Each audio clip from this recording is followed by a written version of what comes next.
La méthode Macron, la réforme du Code du travail, on dit que c'est le pilier de ce quinquennat. C'est ce qui doit normalement permettre au chômage de baisser. La réforme du Code du travail va se faire avec les ordonnances, on le sait désormais maintenant.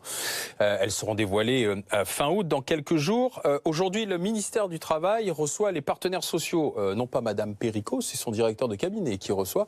C'est Monsieur Fouché. Il a reçu le MEDEF aujourd'hui. CFDT, CGT, CFTC demain. Jeudi, CPME et Force ouvrière. Et Jean-Claude Mailly est avec nous, le numéro 1 de Force ouvrière. Vendredi, ce sera la CFE et la CGC. Avant de venir sur ces ultimes discussions, qu'est-ce qui est posé sur la table? À quoi cela va-t-il aboutir? Est-ce que c'est utile ou pas? Reparler de cette méthode Macron. On a une petite mise en garde là aujourd'hui comme ça, dans ce 23 août, celle de l'ancien président de la République. François Hollande, il était du côté d'Angoulême. On lui a tendu le micro, bien sûr. Donc, Monsieur le Président, vous voyez que le contexte économique est plutôt favorable. Il y a la réforme du Code du travail qui arrive. Qu'en pensez-vous de cette méthode Macron et de ce que l'on va demander, ce qui va arriver aux Français? Élément de réponse. On est toujours l'héritier et le prédécesseur. Bon, j'avais hérité d'une situation très difficile, qui était celle de la crise. Et puis mon successeur a une situation meilleure, mais tant mieux. Ce qui compte maintenant, c'est qu'il en fasse le meilleur usage. Parce qu'il ne faudrait pas demander des sacrifices aux Français qui ne sont pas utiles. Il faudrait pas flexibiliser le marché du travail au-delà de ce que nous avons déjà fait, au risque de créer des ruptures. Alors ce qu'il faut, c'est conforter le mouvement qui est engagé, l'investissement, la consommation, le pouvoir d'achat, et éviter toute décision qui viendrait contrarier ce mouvement qui est engagé. Il ne faudrait pas demander aux Français des sacrifices qui ne sont pas utiles. François Hollande, dès qu'il voit un micro, dès qu'il voit un journaliste, c'est plus fort que lui. Remarquez, il n'a pas dit qu'il se retirait de la vie politique. Emmanuel Le Chypre, vous voyez tout de suite lever le doigt. Oui, parce que je trouve que l'avertissement est quand même intéressant. Parce que c'est vrai que vous êtes là pour en parler. Parce que quand on regarde sur le papier finalement ce projet de réforme, on voit bien on avance sur deux jambes, la jambe de la flexibilité et la jambe de la sécurité. Sauf que sur le papier, la jambe de la flexibilité, elle est beaucoup plus musclée que la jambe de la sécurité. Et le risque sur lequel il alerte François Hollande, c'est de dire on peut avoir une flexibilité qui sera concrète et une sécurité qui ne sera que virtuelle.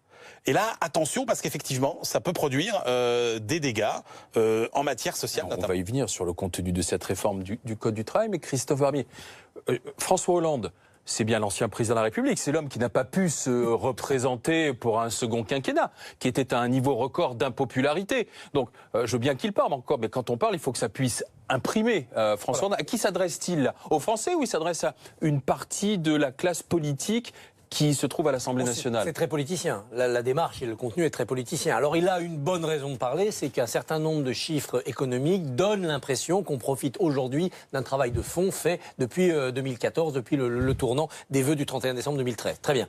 Maintenant, quand il dit qu'il ne faudrait pas flexibiliser le travail au-delà de ce que l'on a déjà fait. C'est curieux, parce que si l'on se souvient bien, dans la première mouture de la loi El Khomri, donc version Hollande, ça allait beaucoup plus loin que ce que la loi a finalement donné, du fait de l'opposition sociale et politique qu'elle a rencontrée. Il s'est bien souvenu des braquages que ça avait provoqué. Voilà. Donc qu'est-ce qu'il veut dire? Il veut dire que sa première idée était mauvaise, la loi El Khomri version 1.0, ou est-ce qu'il a en mémoire le combat social qu'il a dû mener, et donc il a peur que la France descende dans la rue, et il dit à Macron, attention, ne va pas trop loin, reste sur nos acquis, parce que la France est en ébullition. C'est assez incompréhensible. Laurent Neumann. La statue de François Hollande est tombée par terre. Il n'a même pas pu se représenter. Les médias lui ont tapé dessus. Les Français lui l'ont renvoyé chez lui. Donc aujourd'hui, que les premiers chiffres donnent l'impression que finalement les mesures qui ont été prises il y a 2 ans commencent à porter leurs fruits, eh bien il a sorti le tractopelle pour remonter la statue et dire, vous voyez, ce que j'ai fait, c'est pas si mal. Et puis en même temps, il envoie des messages politiques, c'est vrai. À qui? Au président de la République, sans doute à ceux qui sont en train de négocier cette loi, en leur rappelant, attendez, la loi d'avant, elle n'était pas si dure que ça et vous êtes descendu dans la rue pendant des semaines. Celle-ci, elle va beaucoup plus loin et effectivement, comme le disait Emmanuel, avec peut-être moins de garanties pour ce que l'on appelle la sécurité des salariés. Donc il veut, d'une certaine manière, se faire justice à lui-même et redonner une autre lecture de ce qu'il a fait, lui. Alors, est-ce que c'est audible? Ça, c'est un autre débat. Est-ce qu'il parle beaucoup trop, François Hollande? Non, il a pris la parole une fois, c'était à Arles, c'était au mois de juillet. Mais effectivement, il est en train de s'appuyer sur ce qui a fait la une du journal du dimanche ce week-end, c'est-à-dire les bons chiffres, cette fameuse courbe du chômage qu'on commentait tous les mois et qui en réalité, dont on se rend compte en réalité qu'elle s'était inversée dès le printemps, en tout cas l'automne 2015, et que ça ne lui a absolument pas porté profit, ça n'a en tout cas pas été mis à son crédit à l'époque. Il est en train d'essayer de réécrire l'histoire. Cette mise en garde, vous appréciez ce qu'a dit l'ancien président de la République, Jean-Claude Maillet? Franchement, je pense qu'il est mal placé pour donner des conseils. Parce que ça n'a pas été un expert du dialogue social, c'est le moins qu'on puisse dire. L'année dernière, moi je me souviens très bien que sur la méthode, moi je l'ai dit, je l'ai écrit même, c'était un raté complet, il n'a pas concerté, il a annoncé des choses, etc. Bon, puis de dire, il ne faut pas flexibiliser, il reconnaît bien qu'il a flexibilisé, sans beaucoup de sécurité, nous on n'est toujours pas d'accord avec la loi de l'année dernière. Et là on a essayé de corriger, on est en train d'essayer de corriger, pas sur le temps de travail, puisque mais sur le reste, etc. Donc non, je pense qu'il est mal placé pour donner des conseils. Alors Jean-Claude Maillet, parlons de ce qui va se passer d'ici au 31 août, notamment avec ces rencontres. De quoi allez-vous parler jeudi en allant au ministère du Travail? Qu'est-ce qu'on va vous mettre comme document? Parce que ce ne sont pas les ordonnances. Alors vous allez... Si j'ai bien compris, c'est une partie. C'est une partie des ordonnances. C'est pas forcément inquiétant sur le principe. Ça veut dire quoi? Ça veut dire que le reste n'est pas arbitré. C'est pas complètement arbitré. Moi, depuis le début, en fait, pendant la campagne présidentielle, Emmanuel Macron, il a annoncé des thèmes. C'est un peu comme dans un magasin. Il a mis les têtes de gondole, mais il n'a pas rempli les rayons. Et ben voilà, là, c'est en train de se remplir d'une manière ou d'une autre. Donc on aura présentation de certains éléments, 50%, 60%, j'en sais rien. Et pour le reste, ça va être dans les jours à venir que ça va se décider. On saura ça. Le 31 août, vous découvrirez ce qui s'est dit quand même avec le MEDEF cet après-midi. Et qu'effectivement... il y a quand même certains sujets qui sont parmi les sujets les plus sensibles, comme par exemple... On garde au chaud alors. Sur lesquels les représentants du MEDEF n'ont pas vu, on leur a dit que c'était pas arbitré, et donc c'est pour le 31 août. Il y a quelques sujets qui fâchent, qui sont encore écoutez, à un moment donné, ça va... Enfin, je sais pas comment ça se terminera. Quand on aura... Moi, j'ai toujours dit, on portera jugement sur le texte final. Et vous n'avez pas? Pas encore. Ouais. Mais on l'aura, ça a pu traîner maintenant. Mais à un moment donné, qui prendra la décision de dire c'est ce texte-là? C'est pas la ministre du Travail, même si elle fait son job, c'est pas le Premier ministre, c'est le Président de la République. Donc il a un choix où il veut, où il souhaite plus exactement, que le dossier passe sans vague majeure, etc., ou non. Et à ce moment-là, il y aura... Donc oui, Monsieur le Président, arrêtons les cachotteries, posons tout sur la table, c'est ça? C'est la méthode que vous critiquez là? Non, même pas. Non, je dis le choix in fine. Non, je ne critique pas la méthode. Moi, je dis depuis le début, c'est... Attendez. Quand je le vois au début où il est président, au début, je vous rappelle que le projet de loi dit de ratification, il devait passer au mois d'août. Quand je lui expliquais, mes collègues des autres syndicats aussi, c'est pas possible au mois d'août. Donc il faut une vraie concertation. Et il me dit, c'est quoi une vraie concertation? Je dis, c'est 3 choses. 1, décale le calendrier. C'est au mois septembre, ce qui a été fait. 2, on met tout sur la table. On discute de tout. 3, nous aurons les uns et les autres, ce que j'ai appelé des lignes rouges, je m'appelle ça comme on veut, on regardera si vous en tenez compte ou pas. Il me répond, ok, on essaye la concertation. Je serais bien con si j'allais pas concerter. Bon. Et après, on verra la fin. Est-ce que vous demandez qu'il y ait, avant l'arbitrage final du président, une rencontre collective? Parce que pour l'instant, vous avez été saucissonné dans l'agenda. Oui, attendez, moi, je n'ai rien contre. On l'avait demandé à un moment, j'ai dit oui, il faudrait, etc. C'est pas... Oui, je ne le dis pas que c'est pas nécessaire, c'est pas indispensable non plus. Vous savez, je commence à être une vieille bête, y compris sur le plan syndical, et des sommets sociaux et des grands-messes, j'en ai connu quelques-uns. Et vous savez comment ça se passe. Ça se passe bien quand tout est préparé avant. Sinon, c'est une scène de théâtre après. Une multilatérale, j'ai rien contre. On peut tous faire du théâtre, je sais que vous aimez bien ça, mais c'est du multilatéral. Mais justement, oui, attendez, vous dites, j'ai rien contre. Essayons de discuter, de remettre à plat, enfin de négocier avant une explosion ou avant que ça frictionne. Par exemple, l'assouplissement du CDD, la fusion des instances représentatives du personnel, négocier dans les PME, le raccourcissement des délais de recours au prud'homme, tout ça, ça a été mis sur la table ou pas? Ça a été évoqué, oui. Mais ça a été évoqué. Ah oui, mais ça bien n'a sûr. pas été tranché, d'accord. Donc pour le moment, c'est encore dans le tiroir, ça n'a pas été ressorti. On n'a pas la réponse. Manuel Le Chiffre. Sur les IRP, on sait qu'il y aura, mais on ne sait pas quelles seront les heures de délégation, combien de mandats. On a obtenu, par exemple, qu'il n'y aurait pas de niveau de représentation de supprimé, etc. Mais tout n'est pas complètement bouclé. Il y a des curseurs qui sont effectivement, qui vont faire les curseurs là encore qui vont toute faire. la différence entre une réforme plutôt portée sur la flexibilité ou celle Voilà, qui prend en compte un peu de sécurité. Et Jean-Claude Mailly, il a déjà remporté une victoire majeure, c'est le débat sur le rôle respectif de la branche et de l'entreprise. Et c'est vrai que tout le monde était sur des postures assez dogmatiques, hein, les chefs d'entreprise, le MEDEF disant il faut que ce soit dans l'entreprise, les syndicats de salariés disant il faut que ce soit au niveau de la branche. Et c'est vrai que là, manifestement, il y a beaucoup de choses qui vont rester quand même au niveau de la branche. Donc ça, c'est vrai. Après, les patrons, eux, pour le coup, sont très attachés. La branche, c'est le secteur d'activité, Voilà, quoi. ouais, C'est ça, secteur quoi. Soyons clairs. Là où les patrons vont être, pour eux, les avancées significatives, ce sera vraiment sur le plafonnement des indemnités au prud'homme en cas de licenciement. Ça, c'est ligne rouge. Sur la fusion. Ça dépend du niveau. Sur la fusion. Des instances de représentation du personnel entre les DP, le comité d'entreprise, CHSCT, ouais. Et puis surtout, à partir de quelle taille d'entreprise il sera possible pour la direction de l'entreprise de négocier avec des représentants des salariés qui ne sont pas directement représentés par des syndicats. Et ça aussi, c'est quand même un autre sujet. C'est un des sujets, il y en a plusieurs. Là où je rejoins Jean-Claude Mailly, Quels autres, pardon, excusez-moi, Oui. quels autres Ce qu'Emmanuel Le Chiffre vient de dire, il y a la question des prud'hommes, plancher, plafond. Ouais. On a obtenu également le principe, on ne sait pas de combien, l'augmentation de l'indemnité légale de licenciement, mais on ne sait pas encore à quel niveau. Il y a la question de la fusion des institutions représentatives du personnel. C'est une bonne chose, ça simplifie quand même, c'est tellement l'usine à gaz. Oui, mais les conditions, on ne les a pas encore. Ce sera combien de délégués, est-ce qu'on va mutualiser les heures, enfin, il y a des trucs qui apparaissent techniques, mais qui sont... Et ça peut se faire dans les entreprises, ça, non?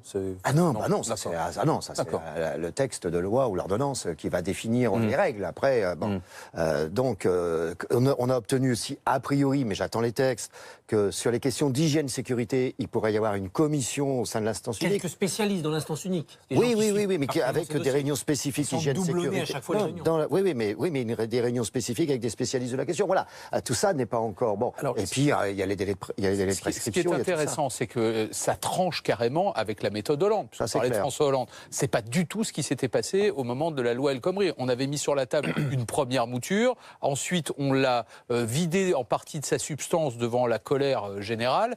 Et à l'arrivée, il restait pas très grand-chose, en tout cas, sur le plan de la flexibilité du travail. Là, on est sur une toute autre méthode de travail. Mais ce que craint l'exécutif, c'est quand même la coagulation des contestations. Parce qu'il y a la loi travail, parce qu'il y a eu la baisse des APL, parce qu'il y a la hausse de la CSG, parce qu'il y a 6 000 étudiants qui ne trouvent pas de place dans les universités. Et qu'une date est déjà arrêtée pour protester le 12 septembre. Le 12 septembre. Donc, et c'est là où je rejoins Jean-Claude Mailly, ça sera une décision politique d'Emmanuel Macron et d'Emmanuel Macron tout seul. Est-ce qu'il veut aller au bras de fer? On n'a pas beaucoup entendu durant l'été. Est-ce qu'il veut aller au bras de fer? Et là, il va essayer de jauger le niveau de contestation.